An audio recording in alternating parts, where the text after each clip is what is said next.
So, Wolfenstein Youngblood. I wanted to call it Wolfenstein Youngblood, but I figured the actual pronunciation for it is so much more satisfying to say than Wolfenstein, so I'm just going to keep calling it Wolfenstein Youngblood. Thanks, Digital Foundry, for that. So, yeah, I've been playing this, and, I mean, the only thing this game has in common with anything is that, you know, it plays a lot like Wolfenstein, sorry, 2, the New Colossus, and Wolfenstein, the Old Blood and New Order. And also, the title Youngblood is shared with a rather mediocre Green Day song, but this doesn't have any, like, 90s pop punk in its soundtrack at all. If anything, it's all, wow, it's the 80s, because that's not been done to death at this point. I mean, what, 2017 till basically now? It's basically just been this Boomerville 80s fetishist revival for some reason. I mean, I guess, you know, we're repeating it with right-wing fascism and all that rising again and all that. So that's just great. Because the one thing we need in our lives is just more wars and just stupid shit, just completely unnecessary shit going on. But you know, ultimately human force will correct its path and we'll either be extinct by the end of the decade or whatever. So let's just chat about the game, because I've already gone off on a bit of a tangent, reflected by the mood I've had for the last 24 hours. So, yeah, the game's actually semi-decent. The game's okay. You know, it's not nearly as story-driven as the New Colossus. And that kind of works in some ways. Like, the levels are good, and you know, the level design is vastly improved over the New Colossus, because the New Colossus just had some straight-up bullshit level design. And you felt very weak in the first half of the game. None of it made sense. Like, you pretty much have to play it on lower difficulties to actually get any enjoyment out of it. So it just straight up wasn't play tested properly, in my opinion. So, you know, that's been rectified here. This game's a lot more playable, just by virtue of the levels being better, and the gunplay suiting the levels more, because you get more freedom to just shoot things up, and you get more health easier. You know, you can run into enemies and charge into them quicker. You get given a lot more power a lot earlier, and I feel like that's what makes this game better than the New Colossus. The story in the New Colossus was actually really decent. I don't think it was as good as what most people said it was, but I liked it. I thought it was cool. I thought it was trying something different. And playing the Switch version again 1.5 years ago at this point did iterate that to me, that, you know, yeah, the story definitely did try some things, and it mostly worked. Some of it didn't, but it was still a good game, still a good story. So, I mean, other than the lack there of story, is definitely a thing in this game, because it's very loosely, yeah, I guess because there's a focus on co-op, obviously. This game is very much a co-op shooter, but you can play by yourself or offline.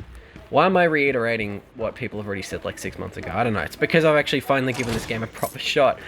Because when the Nintendo Switch version was confirmed to not have a physical cartridge in the box and only a download code, I just went, nah, I'm not getting Wolfenstein Youngblood on the Switch. So I thought, well, I'll just wait for a sale on the Xbox version. And that happened Christmas 2019, so literally only nearly 3 months ago now. About 2 months ago currently. And I just thought, well, might as well give it a shot. It's $36 instead of the original $70, and at least I'm getting a disc, and at least I can trade in the game again if I want to. And as of recently, it's now on Game Pass too, which is pretty nice. So, what complaints do I have for now that I'm thinking about it? Well, the lack of story, ironically, does kind of get in the way of the game. It does feel like you're very uninvolved and you're just going around just shooting enemies after a while. Like, it can be fun in shorter bursts, but if you try and just play this game from start to finish, you're just going to get bored by about halfway. Like, taking on the brother, like these big things in the brother levels, these things are a pain in the ass. And the massive amounts of enemies can make it occasionally frustrating, but after a while, like, if you don't pace yourself and don't like play for like more than 2 hours at a time, it's just going to feel repetitious and boring and grindy. Although, strangely enough, the level system is pretty accommodating and you do level up pretty quickly, so I guess it's not as grindy as, say, Far Cry, what's that new Far Cry? Far Cry New Dawn?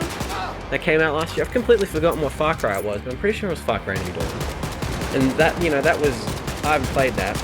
I bought it when it came out because I got a good deal on it, but I haven't really played it because it reminds me of this, and I guess it's a Ubisoft game. It's a, you know, a more budgety Ubisoft game. It's probably going to be a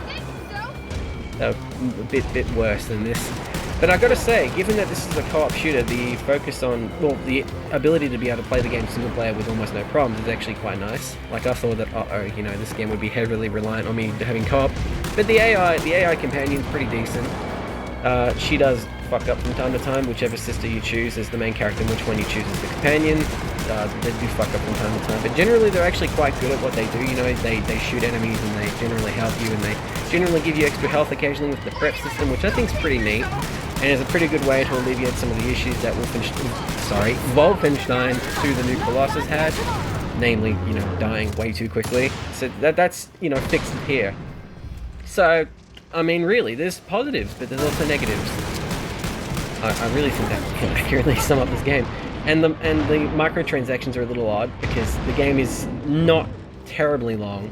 I've spent about 5 hours, and I've done half the side missions and half the story missions, and I've got a good chunk of weapon upgrades, because you get, like, the coins say you get 1 or 2, but you actually get like 10, 20 or 30, so you actually end up getting quite a few coins, and you end up being able to upgrade your weapons. Like, for example, if you do about 4 or 5 missions, which will probably take you about an hour or two, well, hour and a half, sorry, depending on what missions you choose to do, because you do have freedom of choice here in what missions you want to play and what missions you want to do later, hence why I'm doing Brother 2 first instead of Brother 1, Brother 2 and then Brother 3. I did Brother 2, 3 and then 1.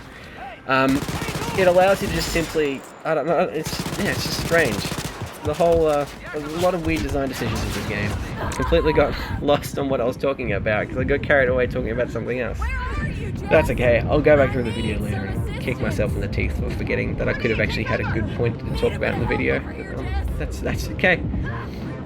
So, the leveling, I don't know what the level cap is for this game, but it does seem to be that you do... Oh great, shit, life lost. That's one thing I'm not a huge fan of with this game either, now I'm reminded of it.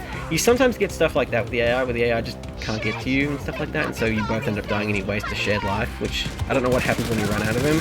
I suspect not much good, but I've just lost track of what I was talking about before again. I'm getting carried away just chatting about random stuff in this game. But, it happened again. Oh, for fuck's sake. That's alright. Just enjoy the gunplay. But the enemies, actually no, I do remember, you're welcome. The enemies don't seem to be too difficult most of the time, except for like extreme, like really big, like, you know, massive fuck-off bosses. You don't have that many issues with generally many other enemies anyway, and despite the fact that they all have health bars and all that, I've just realised this now, but despite the fact that there's health bars and all that, enemies still, you know, they don't take an increasingly, it's not the Division, it's more like Doom.